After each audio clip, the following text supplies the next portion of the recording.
இன்று நாம் பார்க்கும்போது ఈ రోజు మనం చూసేటప్పుడు நம் கண்கள் திறக்கப்பட வேண்டும். మన కన్నులు తెరవబడాలి. நம் கண்கள் திறக்கப்பட வேண்டும். మన కన్నులు తెరవబడాలి.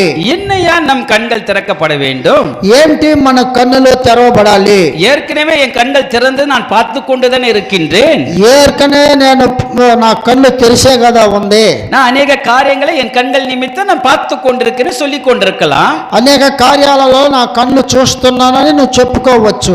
நான் அப்படி உலகத்தின் கண்களை குறித்து நான் பேசவில்லை.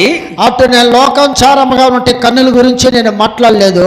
பரிசுத்த ஆவிக்குரிய கண்கள் நாம் திறக்கப்பட வேண்டும். పరిశుద్ధమైనటువంటి దేవుని ఆత్మ చేత మన కన్నులు తెరవబడాలి. ஆவிக்குரிய கண்கள் நாம் திறக்கும் போதுதான் ఆ పరిశుద్ధ ఆత్మ దేవుడి కన్నులు మనం తెరిచేటప్పుడుగా நமக்கு ஒரு சரியான ஒரு விடுதலை நாம் பெற்றுக்கொள்வோம். సరిగా మనము ఒక విడుదల పొందుతాం.